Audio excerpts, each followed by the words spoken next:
with MU Extension.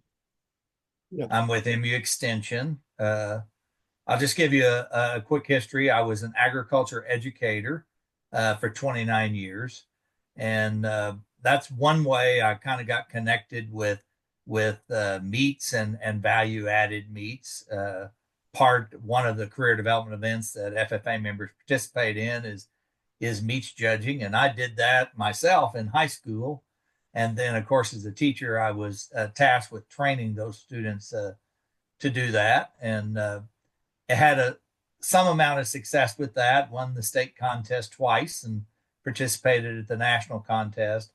My dad was a meat cutter by trade, and so did some processing at our house. We had a little small building that had some equipment in it, and I probably didn't pay as much attention as I should have, but I did learn a few things from him. So I've been with MU Extension about 5 years.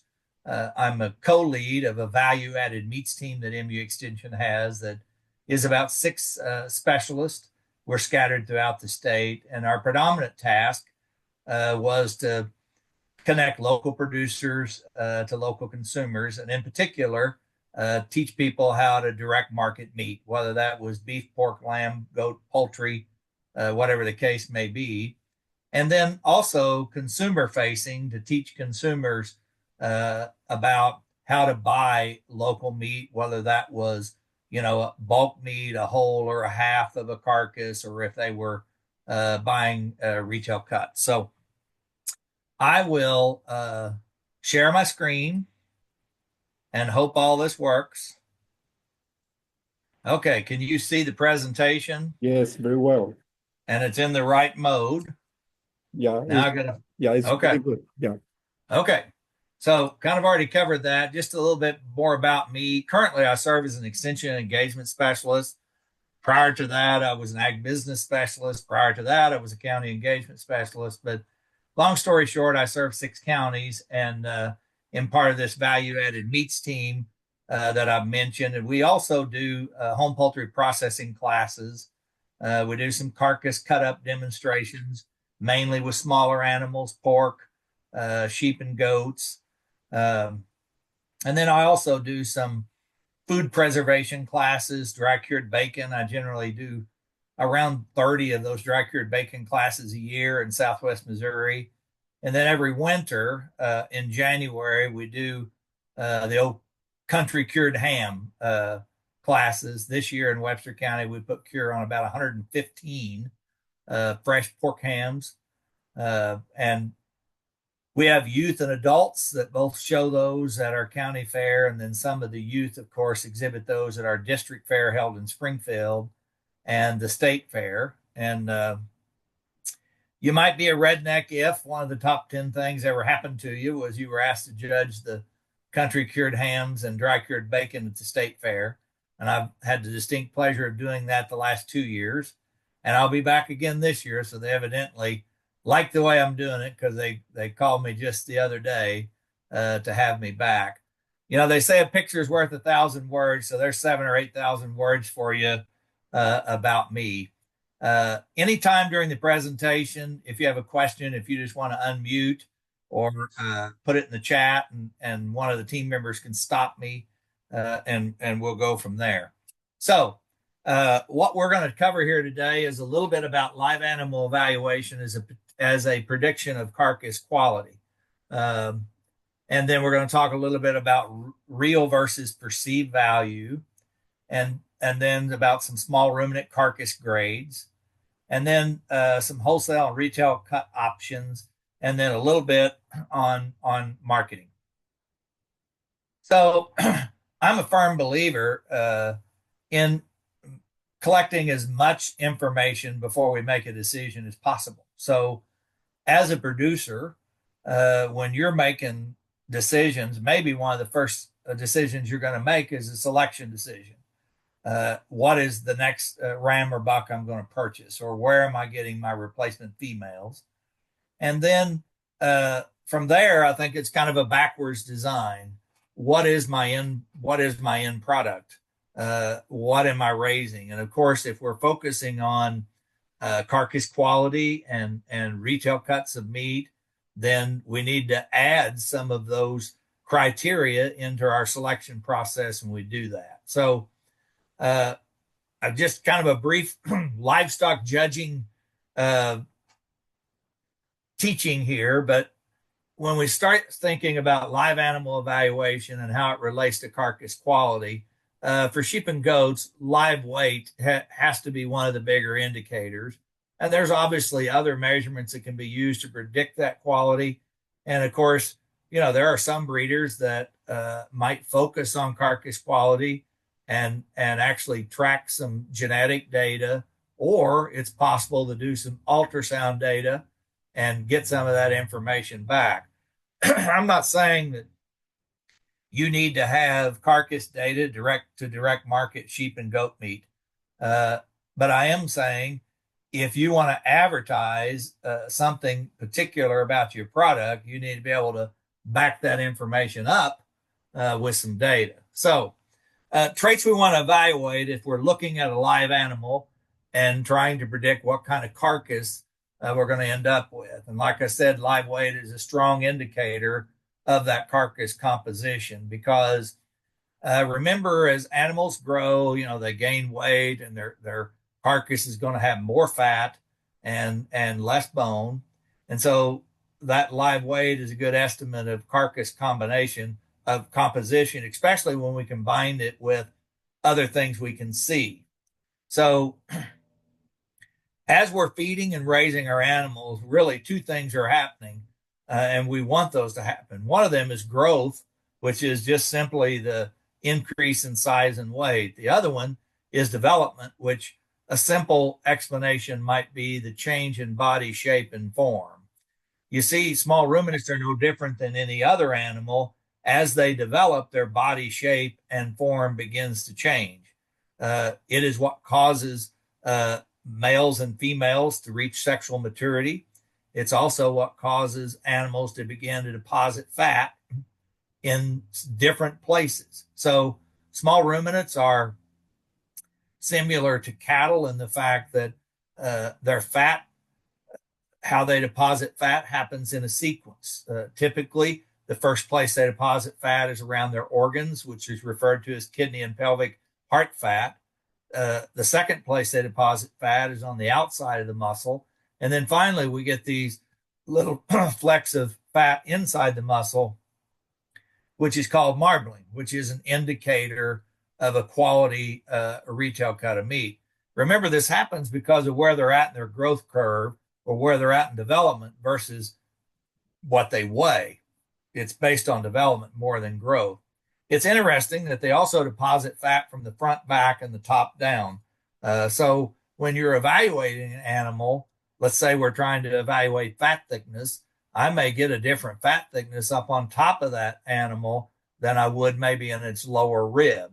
Or I may get more fat up around the neck shoulder junction than I would out toward their hip or dock. So just keep that in mind. Also, remember that if I can group live weight and I can look at an animal's body width and height, which is their skeletal makeup, these things can kind of indicate where we're at in this growth curve or where we're at in this development that can kind of tell me a little bit about what might be happening in terms of carcass traits, fat thickness, intramuscular fat, i.e. marbling, those kinds of things. Now for sheep and goats, particularly sheep, generally what we're looking for is we want an animal that meets a trimness criteria, yet meets a minimum quality standard.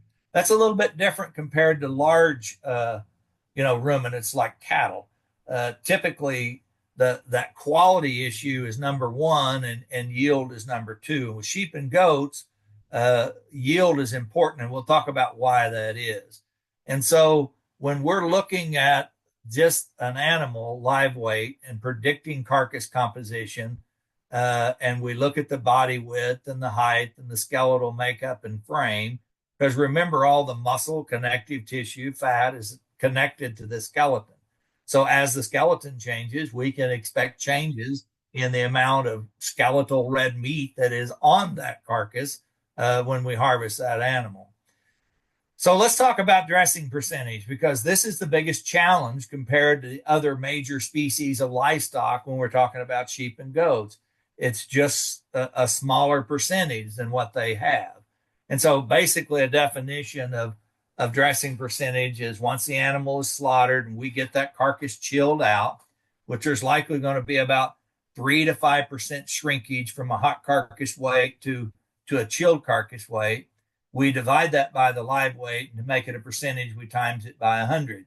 And as we'll find with sheep and goats, typically this is a little bit lower than the other major species of livestock. So that's why I said, generally with sheep and goats, yield is our number one priority, but we still want to meet a minimum quality standard with that. So let's talk about dressing percentage and what might affect that. Fill is one. So the contents of the stomach compartments and intestine, that's going to have a big effect on what the dressing percentage of this animal is, which is basically a comparison of the carcass weight to live weight. Weight of the pelt, and this would include the skin and the fleece. So obviously, as the fleece is increasing, the dressing percentage is probably going to go down. And we'll talk about what the percentage difference is from like a hair sheep or a shorn lamb to an unshorn lamb. And then degree of muscling. Obviously, a heavier muscled sheep and goats would have a higher dressing percentage, and those that are lighter muscled would have a lower dressing percentage. And then degree of fatness. Even though I've said trimness is probably our number one priority here, while we're meeting a minimum quality standard, fatness probably has the least effect on dressing percentage. It's really the only extreme ranges of fatness that's going to affect the dressing percentage much. Now, that's important for you to remember, I think, because when we start talking about USDA yield grades, which would be a way to put real value on sheep and goat carcasses, we'll find that degree of fatness is a huge factor in that, but it is not a huge factor in determining dressing percentage. So dressing percentage is lowest in young lightweight sheep and goats, and then increases in age and weight. And my question to you, and this is not one of our poll questions, it's just a why, but why do you think that is? And if someone wants to answer right quick, they can, or I'll just let you think about it a little bit and then we'll move on. Okay. Here's why. As the lamb increases in age and weight, what happens is the viscera becomes progressively a smaller portion of the body. And so, therefore, our dressing percentage increases. This is kind of unique to small ruminants. It doesn't have that much of of effect on some of our larger livestock counterparts like beef and swine. So, as I mentioned, if we look at dressing percentage here, and these are different quality grades, and there's a range here, and an average.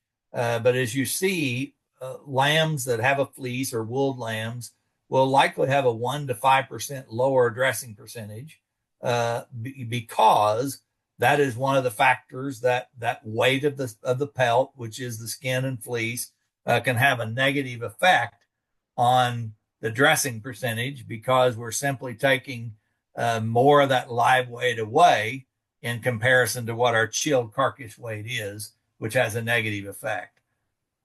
Okay, Dr. Salinas, you're up.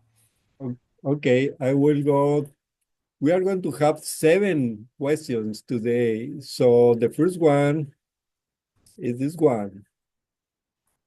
What has the least effect on the small ruminant dressing percentage? Okay, people start answering. Yeah, I'm a retired teacher, so you're going to get a quiz throughout this thing. Yeah, yeah, I noticed that. Okay, we have 50% of the people answer, 60%. Need some more. Okay, I will be ending now the poll and sharing the results. So you want to give some feedback, Kyle? Yeah, get my slide to advance here. Can you see the answers? Yes, I'm Okay. gonna move them out. Yeah. Okay, so here was the question. I'm gonna go ahead and minimize those. And the majority of you got it correct. Congratulations. It's actually the degree of fatness. Um, on dressing percentage, the degree of fatness has the least amount of effect here, which is surprising because when we start talking about yield grades, we will find out that that fat thickness is a huge percentage. The difference here is when we compare the chilled carcass weight to the live weight, that degree of fatness doesn't have as much effect as a thill, the weight of the pelt, and the muscularity of the animal that we're evaluating. So, good job. So, when we're talking about fat thickness, and this is not a great diagram, but maybe it's okay. You can actually evaluate that by feeling the lamb. And I don't know if you've ever watched a lamb show at a fair, but what you will notice is a judge will feel down their back. And of course, they're feeling right along the spinous processes and they're feeling for fat cover. Uh, and remember, if fat is deposited from the top down, we should have fat here first on the animal before we have it any lower down. And then you'll notice that they might go to the tips of those transverse process and feel for fat there. And you may even notice a judge cupping their fingers in because we can also evaluate the thickness and depth of that rib eye or loin eye, or which is actually the longismus dorsi muscle on either side of that spine. Uh, and we're going to do that down the top line to give us an indication of how much fat we're getting. And so ideal finish, if we're looking at one, and I know this is a wooled sheep, but if we have an animal that's clean and trim over and behind their shoulders because of the way they deposit fat, and we have one that's trim middle, that would indicate to us that if we're trying to estimate fat thickness on a hanging carcass from a live animal, that we're kind of in that ideal range. Same way, if we're looking at that skeletal width that we first talked about, if we've got a wider based animal, a wider skeletal package, we simply have more likelihood of putting more muscle on a wider frame, and so you can see how that is affecting the uh, this animal. In fact, if you see an animal that a sheep especially, but true for a goat as well, that is much wider at the top than they are down below, all the difference between the base and the top is probably fat. It would take a pretty fat one to get that way, but that's probably what it is. And then, fatty alert here. If we've got one that's real wide and flat on its top and heavy fronted through the breast and through the shoulder and a loose, sloppy middle, we can probably indicate that when we actually evaluate the carcass of this animal, it's going to probably be on that extreme end of fat. Now, you may wonder why I've showed you a picture of a fist. This is, and I don't know if you can see me in the video. Anyway, here's a good way to start to evaluate live animals for fat thickness. So I would feel down their top line, then I'm going to feel down lower in their rib cage. And generally, you press, but not real hard. And you're going to just kind of feel right there.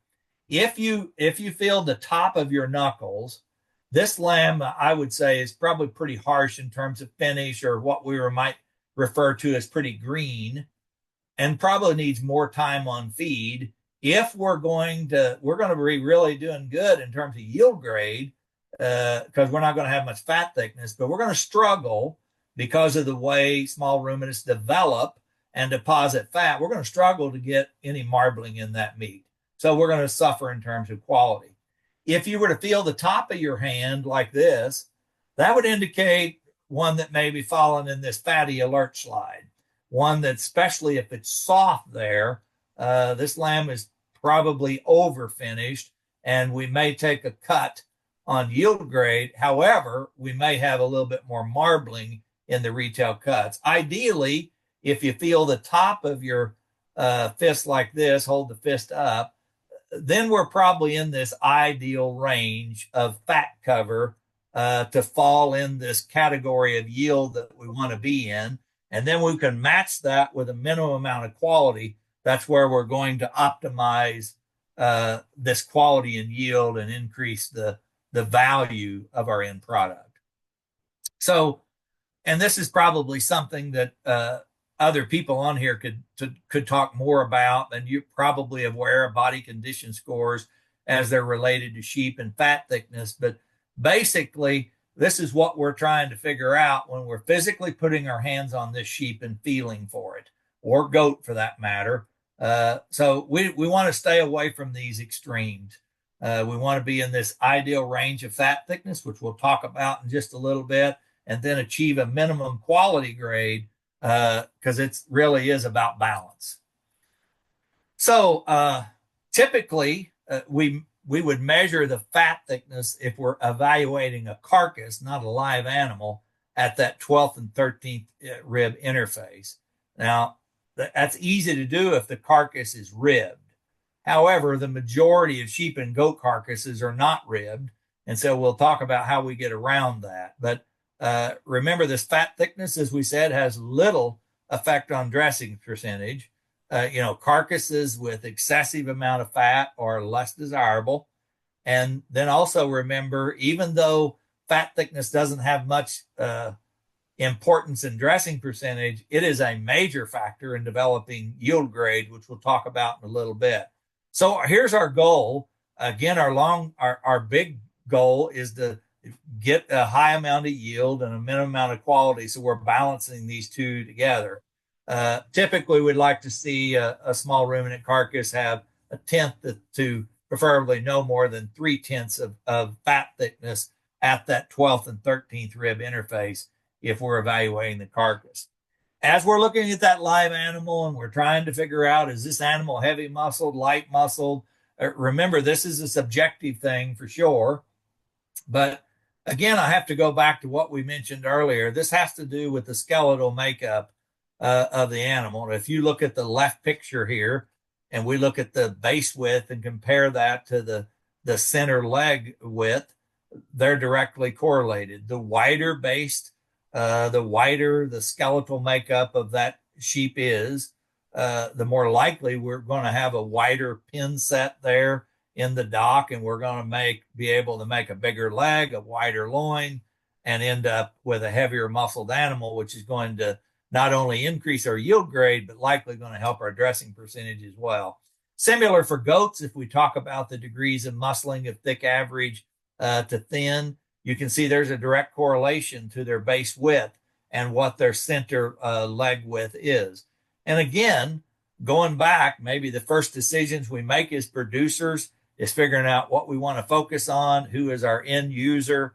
But that first decision is probably a selection decision. And so we used to raise show lambs when my kids were little. And I can tell you, when we went and purchased rams, for our next thing, our goal was always, quite frankly, to buy the best ram we could with the money that we had. But where the money really gets big is when those things start getting wider and bigger skeleton. That's when you better get your checkbook out, because the way their skeleton is made has a direct effect on the possibility of them being a heavier muscled animal. So kind of review live and carcass weight. They're processed at different weights, depending on the demand of the end user. Weight's an important factor in live lambs, and carcasses are priced as the USDA reports their prices in weight increment categories. Generally, a very light or very heavy carcass receives a discount. And then obviously changes in supply and demand throughout the year can have an influence on what the carcass weights might be and what carcass weights receive the highest price. And so you can look at this information. This is from the USDA that gives you some information on some price ranges of different weights. what their weight range was, what their dressing percentage was, and what the average price is. This is not only important for you to just kind of understand, and you can see the difference between hair sheep and wool and shorn sheep here, but just kind of understand how this all goes together. But it can also be an important factor when you begin to price your product if you are going to direct market it to somebody. And then you can also get this monthly grass fed lamb and goat report. And if you, the top part of this is splitting this goat carcass out direct to consumer retail. This would be as if you were selling primal cuts or selling retail cuts through a state or federally inspected slaughter process. The bottom is like whole or half carcasses.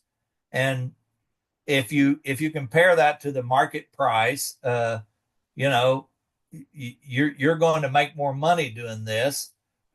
Potentially, you've got additional $112 to cover your added expenses, which would be the processing of that animal, transport, and marketing.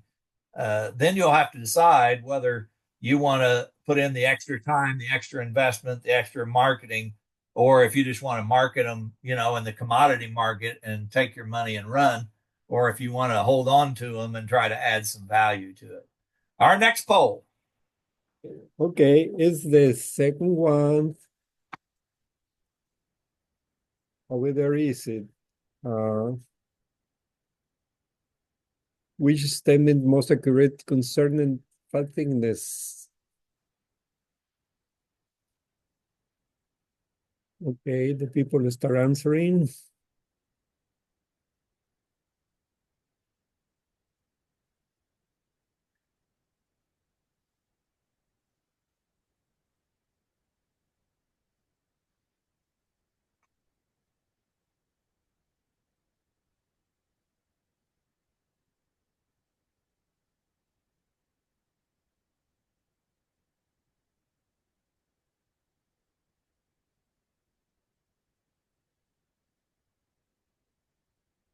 Okay, do we have more answers? Okay, I think it's 1 minute. I will be ending right now.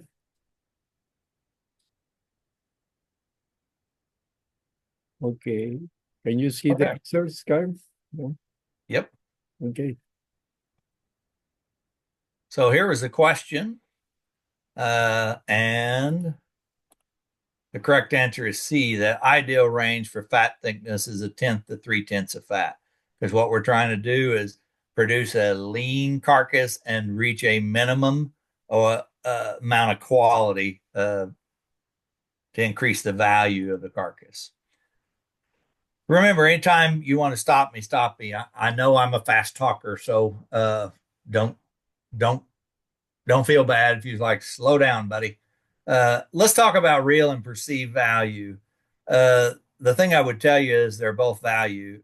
If if you have a customer that wants to buy your product and it's based solely on perceived value and you can charge a premium price for it, go right ahead. The point I'm trying to make is if I buy a local, uh, Dorper Cross lamb in the community I live in, there's no real value in that. If I can't tell a customer, this is the quality grade that you're going to get or the yield grade you're going to get, that's perceived value, and that's fine. And we'll talk more about how you market, that perceived value. But and then on this slide, I've just got the difference between what perceived value and real value is on the left and the right, and in the middle. And we'll talk about this more later. But when we're pricing a product, I think it's important for you to consider both the perceived and actual value. And I can just tell you when the perceived value matches the actual value, that's when customers are likely going to be the most satisfied. Because we tell people the direct market meat. If someone buys a whole or half or retail cuts from you from a sheep or a goat and they don't like it doesn't matter whether it's your fault, the processor's fault, bad packaging, they're not coming back. And not only are they not coming back to you, they likely won't go back to anybody else. So it's kind of important to get those things right. But I think it's important for you to mention this on pricing because, typically pricing is, well, this is what I got in it, and I'm going to put a certain amount of increase of percentage. And I'm telling you, this is about value, whether it's perceived or real. If you can charge a premium price for each of them, do it. And that way you'll make more money.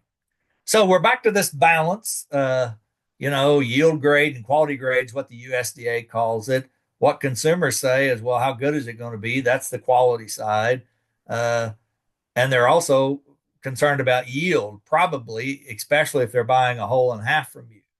If you go into a market and you're going to go buy some lamb loin chops, you don't really care about yield. You're looking at the quality of it. But if you're selling somebody a whole or half and they're getting back not as much meat because you have an animal that's low yielding, that could be a concern. And we're dealing with sheep and goats whose dressing percentage is pretty small to begin with. So we need to get as much out of that carcass as possible. And you can see the yield grades are 1 through 5. We'll talk about those more in a little bit. And you can see the yield grades for lamb and yearling mutton. And I would point out that lamb and mutton are graded without regard to sex. So it doesn't matter whether they're a ewe, whether a ram. Typically, though, rams would have the heavy necks, the pronounced shoulders, and they're typically are discounted.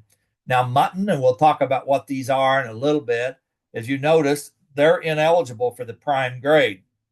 So their quality grades that the USDA signs is a little bit different because they're not eligible for that prime grade, predominantly due to maturity.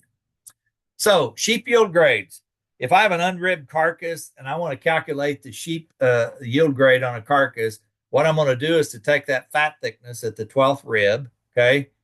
I'm going to times it by 10. All that's going to do is move my decimal point one place to the right, and then I'm going to add 0.4 to it, okay? So as an example, if I had a carcass that had exactly a tenth of an inch of fat, which is 0.10, if I times that by 10, my yield grade is now 1.0. If I add 0.4, my final yield grade is now 1.4. And remember, these yield grades are 1 through 5, and 1 is the highest yielding, and 5 is the lowest yielding. I don't know why the USDA did it that way, but as the number increases in the yield grade, the yield actually decreases. So keep that straight in your mind. And then the rest of this is just the percent retail cuts that we can expect to get out of these different yield grades. And you see, as the yield grade number increases, the percent of retail cuts that we're getting from that carcass are actually decreasing. And this is basically the same information, but there's some pictures here of some rib carcasses. And there'd be a couple of things that I'd want you to look at here. If you're looking at the pictures of the carcasses, I think you can see the difference in fat thickness down their top line. This would be what you would be trying to do when you're evaluating the animal live, trying to predict what the fat thickness is. Now, in these pictures, we've got them rib between the 12th and 13th rib. And so we can really see what that fat thickness is there in that rib eye or loin eye, or what is the longismus dorsi muscle. So, related to yield grade, which is a measure of semi-boneless cuts, is what we call percent of boneless, closely trimmed retail cuts. And I think this is really very meaningful as it represents the proportion of that carcass that's actually going to end up as a saleable retail product. And that's a challenge for small ruminants compared to our larger counterparts. And so there's actually a formula for that.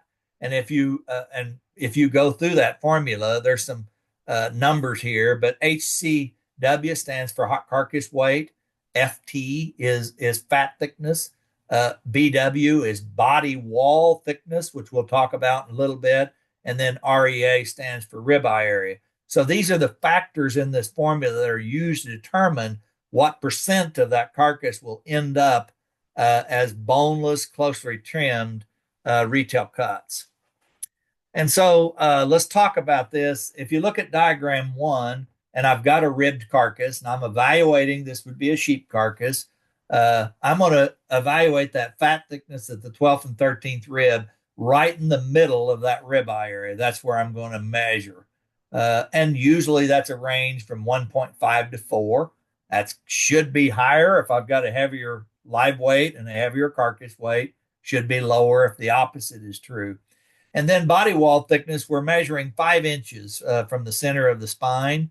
And as you can see, that can also vary, but that is an indicator of how much white fat trim we're going to take off these retail cuts when we begin to prepare them.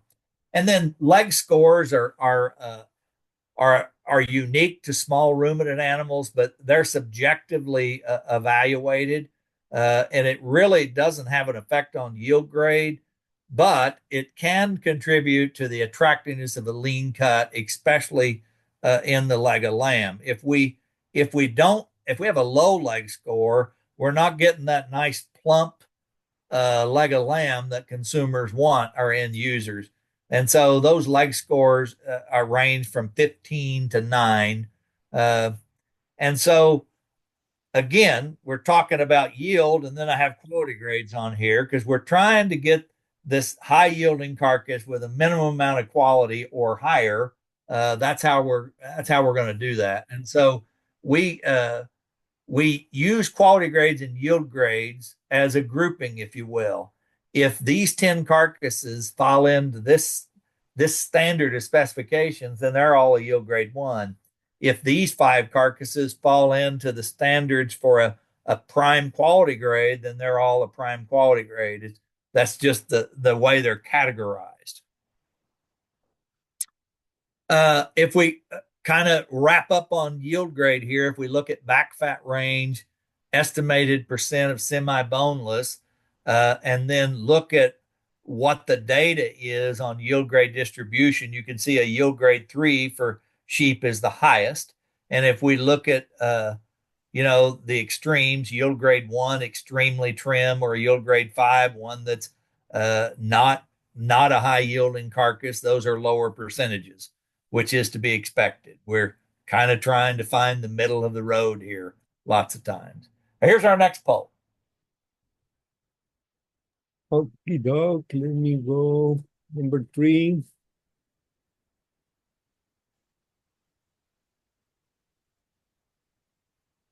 I got tricky here. If you weren't paying attention, you're going to have a hard time getting this one right. But it's pretty easy math. And actually, I'm looking at this and I messed the right answer up. But I'll Yeah, explain that in a little bit. It's right on my slide, but wrong on this poll. Uh, I put 4 pick, answers. Yeah. okay, pick the closest one. Hint: the first person that answered it did pretty good. Yeah. Yeah, it's true. Yeah. Real quick, while we're letting them, excuse me, while we're letting them answer that poll, I wanted to go ahead and announce the winner of our book raffle for this week. So our winner from last week is going to be Mr. Caleb Kilburn. So I will be reaching out to you either this afternoon or first thing tomorrow, Caleb, with an email, and we'll get your book sent to you. Can you repeat the name, please? Caleb Kilburn. Okay, congratulations. Yeah. Whoop, I went too fast. Okay.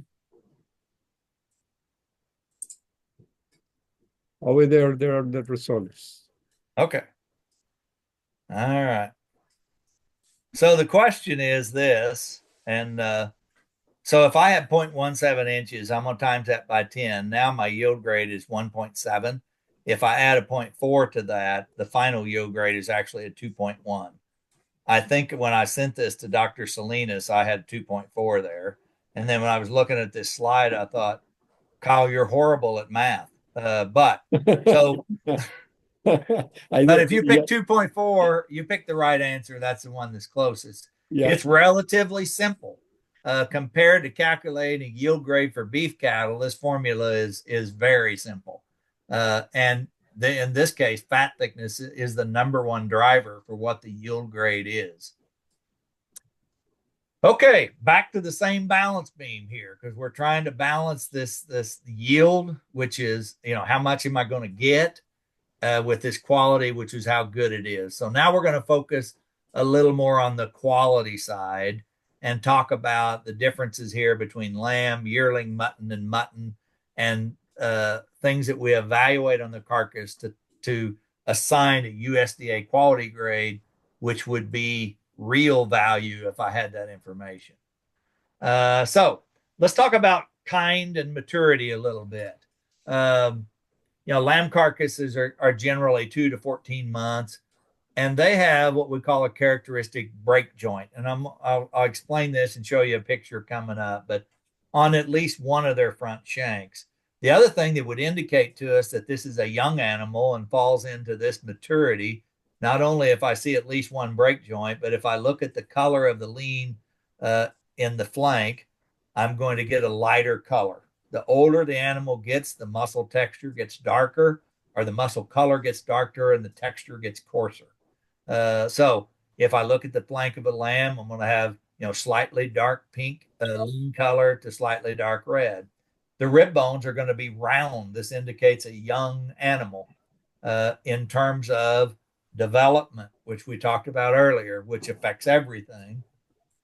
And usually they have some redness on those bones. And remember, these small ruminant carcasses are more than likely not ribbed, so they just that you pry open the body cavity and you can evaluate that. Yearling mutton carcasses, of course, are older, and they either have spool joints on both shanks or they have what they call one spool joint and one imperfect break joint. Uh, or they have imperfect break joints on both shanks. The color of the flank muscle is darker. The rib bones are not as round, moderately flat, and probably have less red color. When we get into the older carcasses or the maturity of mutton, we've got, they always have spool joints. The color of the flank muscles are darker and their rib bones are wide, they're flat, and they're white in color. And this tells us physiologically where this animal's at in terms of maturity, that development part, which tells us because there's not a tag attached to these. The USDA grader reads, it says this lamb's name was Ferdinand and it is this many months old and it really likes white clover. They have to look at this carcass to determine what the maturity is because younger animals are a higher eating quality and a better eating experience for the consumer than an older animal. So if you look here in the picture of A and B maturity, basically, you've got a break joint, you got a spool joint. And this isn't a great picture, but the break joint, there is actually cartilage there, so it could physically break if you were to pull it or cut it. The spool joint, that cartilage is ossified, and you can see, for lack of a better term, how the spool joint looks more like a spool compared to the break joint. And then if we look at some of these other indicators we talked about, if I'm looking at those ribs on an A maturity, hard to tell from a picture, they're round, but you can definitely tell that there's a little bit more red color in there. You can also tell the color of the lean in that flank is a lighter color compared to the rib and the lean color and texture in the flank of the B maturity. Okay. So in the event that both foreshanks are removed, that would prevent a USDA grader from knowing whether they had break joints, imperfect break joints, or spool joints. And so they assume they're spool joints. And even though it may be a lamb or a yearling mutton, it's probably going to be graded as a mutton, which is going to dramatically decrease the value of that carcass. And even though we talk about rib shape as an indication of maturity, it's the color of the rib bones are really not used in that, but it is one way to tell maturity. So Kyle, Yes. The difference between the break joint and the spool joint is mostly just age. Is Yes. At Yes. the point that they become ossified, that it becomes a spool joint. We just had a Correct. question. I wanted to make sure that got answered. That is correct. That is correct. Okay, And it's a awesome. challenge. It's a USDA grader's kind of got to know what they're doing when they do that because, well, I'll just go back to my ag teaching days. If we had a lamb carcass class, the first thing that I would have my students look at is go through and look at those front shanks. If you got a spool joint, that one goes to the bottom. because the quality of an older animal will never be as good as the quality of a younger animal. Then we start looking at all these other factors that we've talked about. So how would, and again, this doesn't really play a role necessarily, but generally slaughter sheep usually confined to these lambs. But if I want to determine, the class used, have a presence of an udder. Of course, the udder's been removed. So, but anyway, compared to a ewe as a present of the udder in a mutton carcass, it might be wet and even have some color there.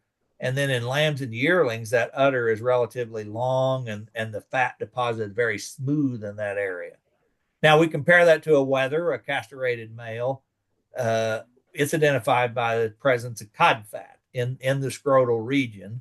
And in contrast to that udder, this is real rough, irregular fat. And it's smaller in size compared to the fat of an udder. Now let's take a ram. First of all, we have less fat in that scrotal area, but the fat that is present is generally irregularly shaped. We would expect that because the wether once was a ram. And usually they have, we could make a decision that this is a ram because we can look at the rest of the carcass and see that we've got, heavy shoulders and thick necks, which would indicate it is older and would therefore have less eating quality in terms of how good will it be. Our next poll. Okay, dog. Number 4.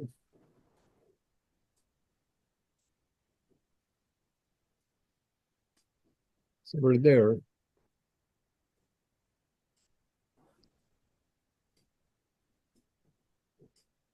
And while they're answering this question, she had kind of a follow-up question about the spool joint versus the break joint. She was just asking so she asked if it was more cartilage and the spool joint is more bone, but I'm under the impression that the break joint is more of it's a growth plate. Yes. Well, the spool joint, we could go back to that slide, but the spool joint actually looks like spools, where the break joint doesn't. Right. I mean, when you This look at those, yeah, that's the surest way to know is okay. what they look like on the end. And I've got one here in a box. I could dig it out, I guess, and show you, hold it up here. But if you look at that picture, you'll see the difference between a break and spool joint. So just the hardness of the bone based on yes, age.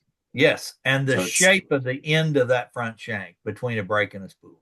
okay. The break joint looks like it's been broke off. It is one Right. way to kind of think about it, and the spool looks like two spools. So okay, I don't know if it was time for me to move on, Yeah, but it yeah. is.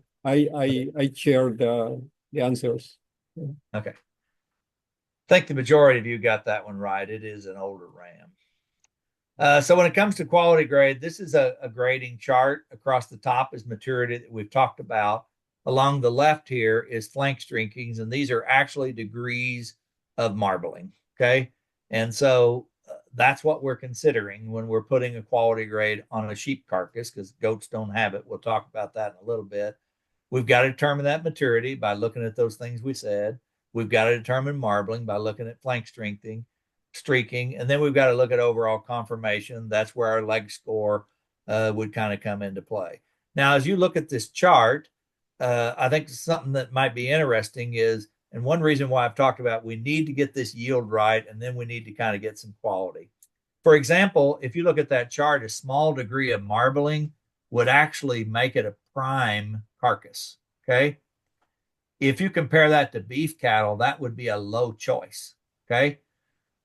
Traces, in cattle, this would be a select grade and a standard grade down here, which they have different grades, but the degree of marblings are the same, by the way, for cattle as they are small ruminants.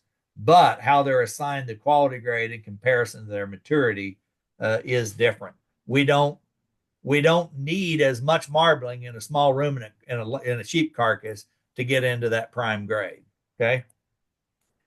And this is just kind of a review of what we already talked about, what the age is, what my brake spool joint breakdown is, what the rib bones look like, what the lean color and lean texture is.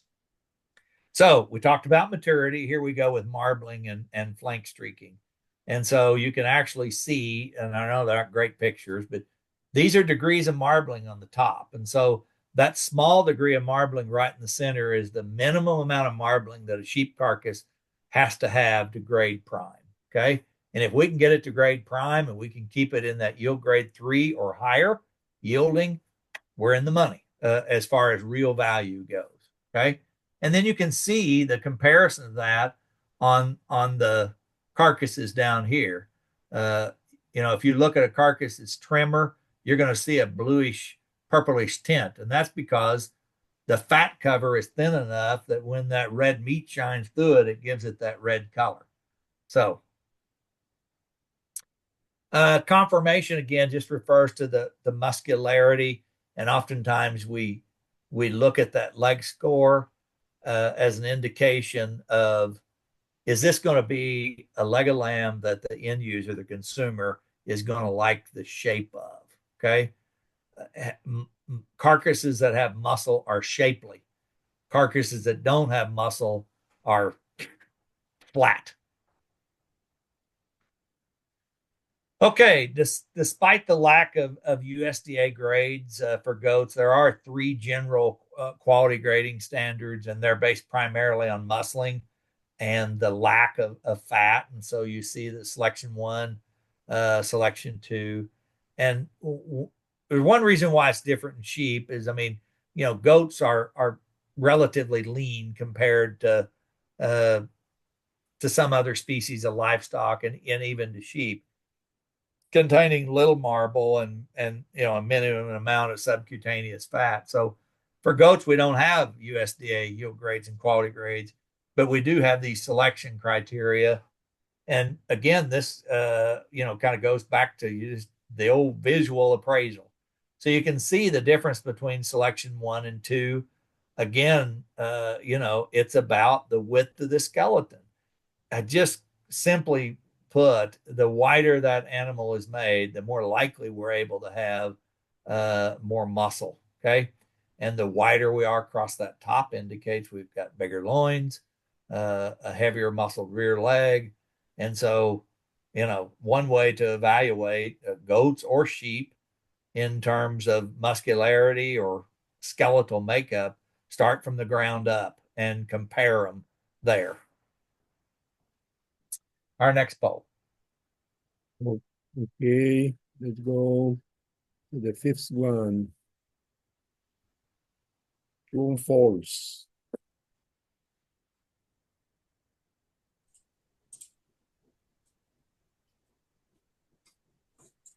And then we have a couple questions. Okay. To castrate or leave intact, which is preferred? From carcass quality, it'd be to castrate. Okay. And then well, I say that really maturity is the biggest factor there. But given the choice between intact and castrated, we're likely going to have a better end product with castrated. Okay.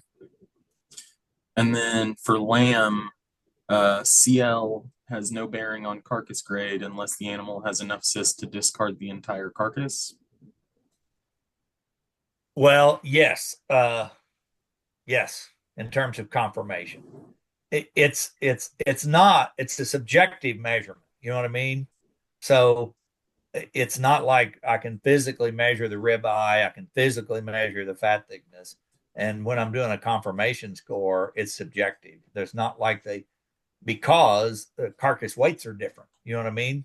Not like there's not like a tape you can put around and say, okay, this leg has this amount of circumference. I think that's what they're asking about. You want to give feedback about the question, Carl, please?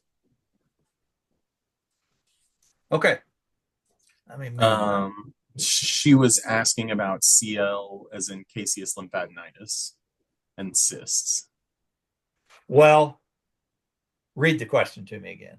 Uh, does it or so for lamb, CL has no bearing on carcass grade unless it has enough cysts to discard the entire Well, carcass. that would be a question for a USDA grader, uh, because remember, a USDA grader will be there. They'll inspect this animal prior to slaughter, during slaughter, and post mortem.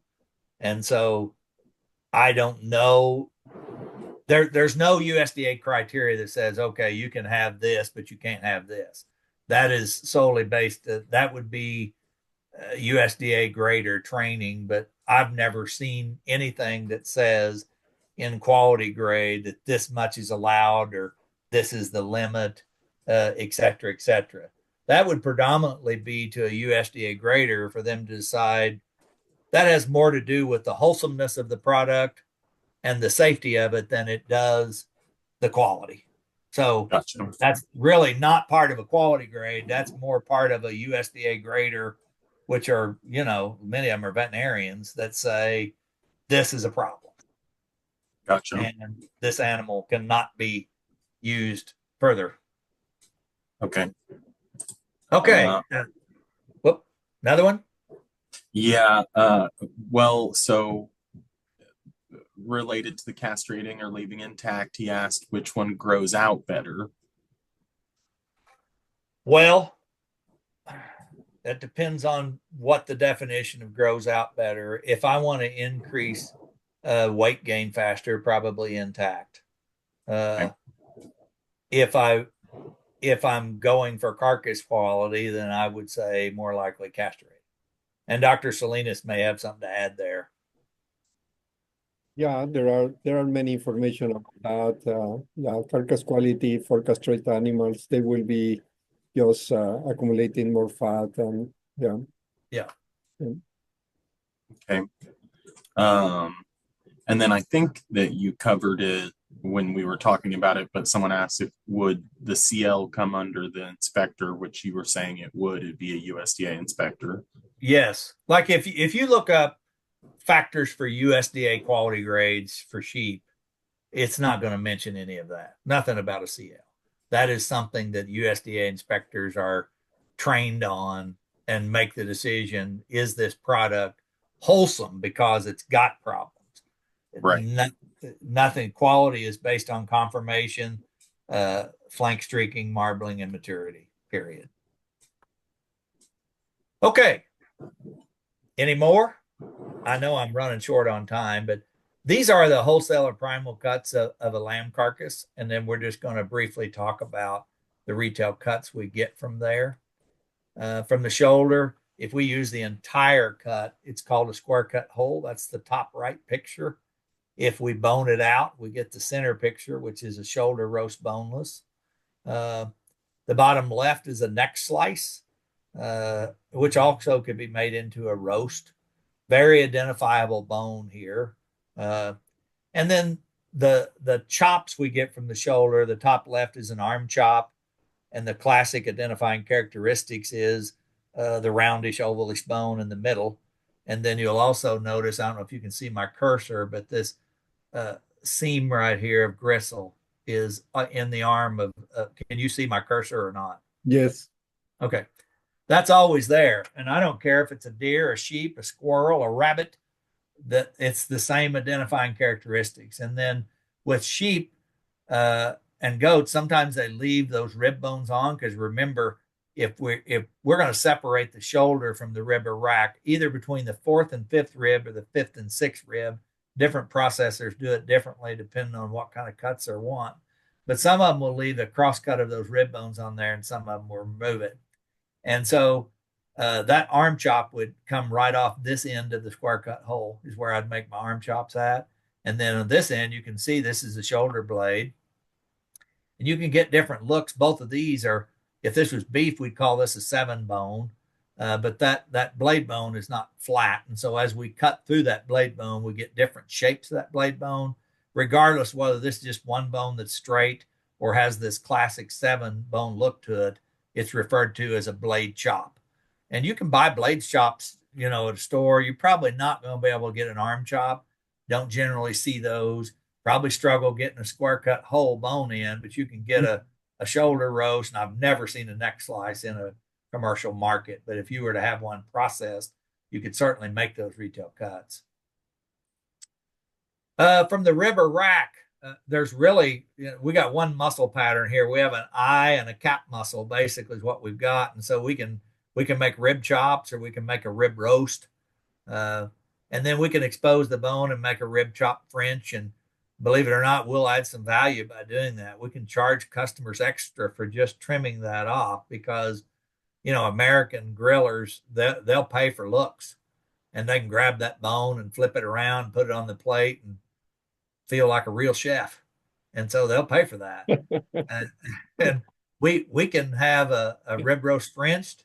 And then if we go in here and we cut these vertebrae, not all the way through, and then bend that around backwards, we can make a crown roast. And that would be a fairly expensive roast to make. Yeah, don't do that, Kyle. That is dinner time. Yeah. From the loin, we have this one muscle pattern. This is a double chop over here on the left, and you can see this is just a cross section past the last rib of the animal. Here's the loin muscle. Here's where we would have feeled for, put our hands on there to evaluate fat thickness. Over here at the end of the spinous process, we can see how much fat cover we are. If we hadn't cut this off 5 inches from here is where we would do our body wall thickness. But I can also, on a live animal, just put my hands and squeeze right there and kind of get idea of what kind of ribeye area I have. This is the tenderloin inside the body cavity. And so if we cut these in half, we get these loin chops over here, but this is called a double chop. And then we can have a loin roast. And that's really the 3 recognizable retail cuts cut from the loin of either a sheep or a goat, for that matter. We talk about the leg of lamb. One thing different compared to the other species: beef cattle, the sirloin is part of the loin. Pork, the sirloin is part of the loin. With sheep, and goats, we leave the sirloin attached to the leg. And so we can get a sirloin chop. That's what this picture is on the top left. We can get a French style roast or American style roast. We can get a center slice. And then lots of times people will cut these in half, and we may take a center slice out of the middle of this. And then we've got a shank portion roast or shank leg we can fix here. And then we have a rump portion, very similar to a pork leg. We could process a pork leg the exact same way. And the muscle pattern that we see in the leg and the center slice, just so you know, because you won't buy a top round chop of lamb, but in beef, you can go to Walmart tonight and buy a top round roast or a top round steak, and it is that muscle right there. It looks exactly the same. The color is different, and the size is different. And this is an eye muscle. And in beef, again, you could buy an eye round steak or an eye round roast. And this is the bottom muscle. And then over here, it's been cut off a little bit. There's a Quonset seam of gristle here, and that's referred to as the tip. So in beef cattle, we make that a steak and we make it a roast. Since sheep are smaller, we keep it all together and we call it a center slice, like we do in pork. From the foreshank and breast, we can do a foreshank, and this could be cut up in smaller pieces if you wanted to. You could do a whole breast like this, or you could cut in between these. And some people call them Denver style ribs. Some people call them riblets. Either one, they can be processed into those cuts. And then one thing I would tell you, well, we'll go ahead and go to this slide. This is, just some lamb data about how you could educate your customers. Now, this is a 90-pound lamb, on how much they're going to get back. Now, this can vary depending on how thick these cuts are, but I think it's important if you're going to be direct marketing and you sell someone a whole or a half, what we want is a satisfied customer. And we've done our work. We've done some live evaluation to predict carcass quality. We think our fat thickness is right to get us in the good yield grade 3 or better.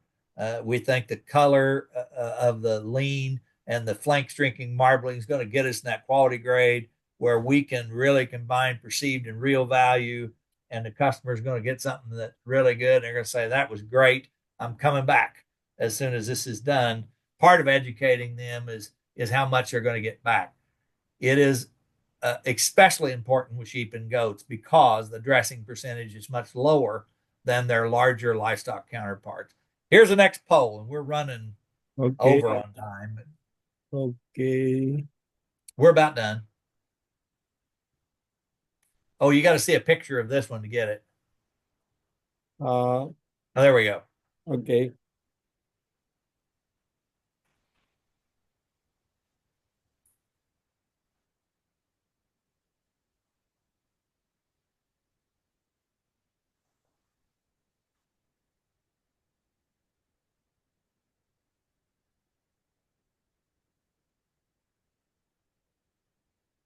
Okay. That's a blade chop, and it is prepared from the lamb shoulder. So kudos. Majority of you got it right. Wholesale cuts of goat, where we're producing Siobhan, pretty similar to sheep. They separate the neck out and they separate the shank and foreshank and breast. Where sheep, we keep all that together. The retail cuts cut from those are pretty much exactly the same. And then how much goat meat we get back, again, that it kind of depends on what the end use is, and that weight. So here's some different styles, and this is the carcass weight here, and then you can see the average weight and the weight range that we're getting from each of these wholesale cuts. So again, that's our biggest challenge with small ruminants is we struggle. We have a low dressing percentage to start off with, uh, and then we really have a pretty low amount of percent of boneless retail, closely trimmed retail cuts. So that's one of the reasons why lamb and goat meat's expensive, and also the reason why you can charge a premium price for it. So if you're doing some direct marketing. I'm not much of a marketer, but I'll give you some things that I know that works. First of all, sheep and goats are well suited to create a niche market or niche market because they can be hard to find locally. And when you build a customer base, you're probably not going to have any trouble selling it. And if you're doing it right, they're probably going to come back. I always recommend you start small and grow. Uh, we tell people to do two major things when you're direct marketing, whether you're selling wholes, halves, retail cuts, doesn't matter. Educate your customers. I don't think they need to know everything we've talked about tonight, but they do need to know that the product you produce, you've tried to get the right amount of fat thickness in and how you determine that, and that marbling affects quality, and this should be a quality product. And those are all things related to real value. The other thing we tell them is tell your story, tell your story, tell your story. Get as much perceived value out of this as you can, because you want to find customers that are willing to pay a premium price for your product, whether it's real value, the things we've talked about, or whether it's perceived value because they believe in your product, they believe in your production methods. And I'll tell you, quite frankly, if you don't believe in it, they're not going to either. So tell your story. Finding those customers, word of mouth, probably the best, but social media, farmers markets. There's several different ways you could do that. Farm Bureau's got a direct meat directory that you could possibly market at. And just think on pricing, what it's worth. You got to understand that your baseline is a commodity price. If I was just to sell this lamb, what's it worth? Or this goat? If I want to process it, or I want to sell it as a whole or half, and I want to get a premium, my base price is on that. Remember, you're not going to be able to compete with commodity prices because you're going to have additional labor and inputs. So you got to figure out what premium do I want to charge based on the value of what I'm selling. And then ultimately, you got to decide if I'm going to maintain ownership and do the marketing and sell it. Is it worth my extra time and inputs? Am I really adding value?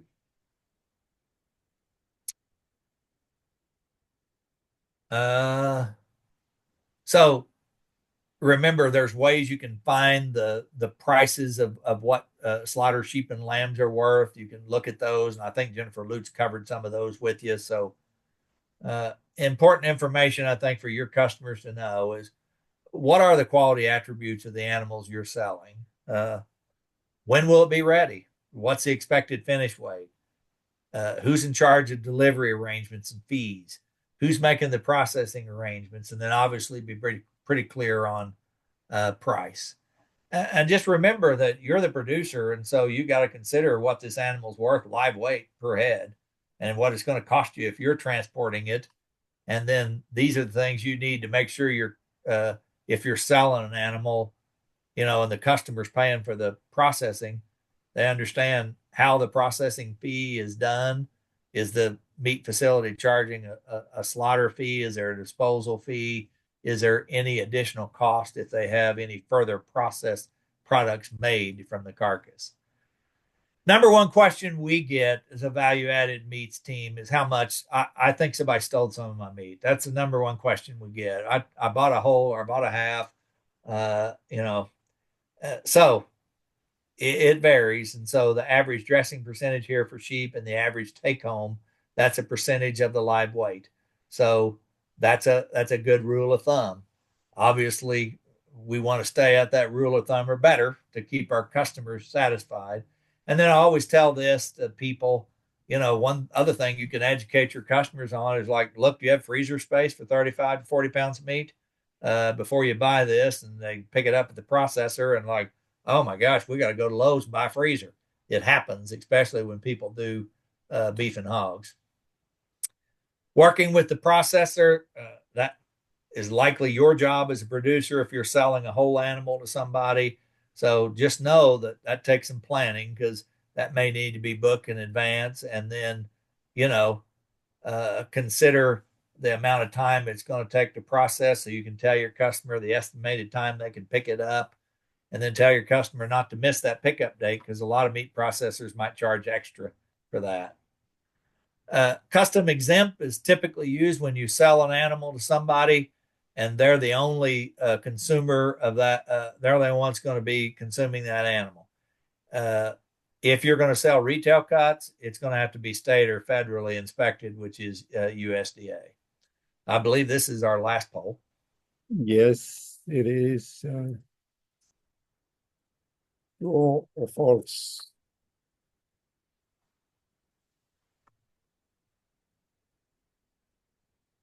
Okay.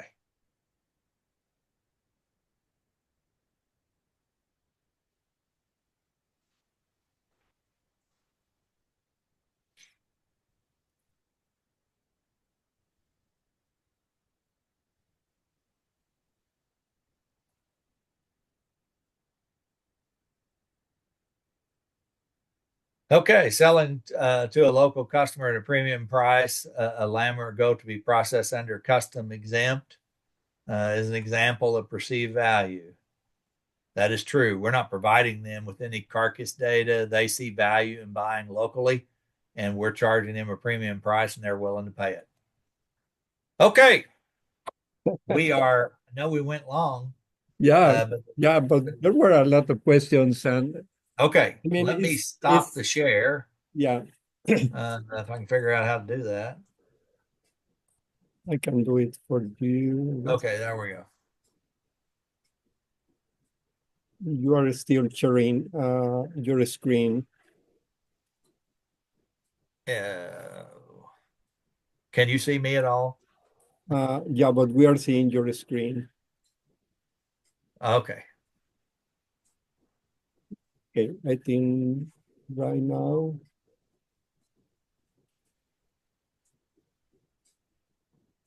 All right.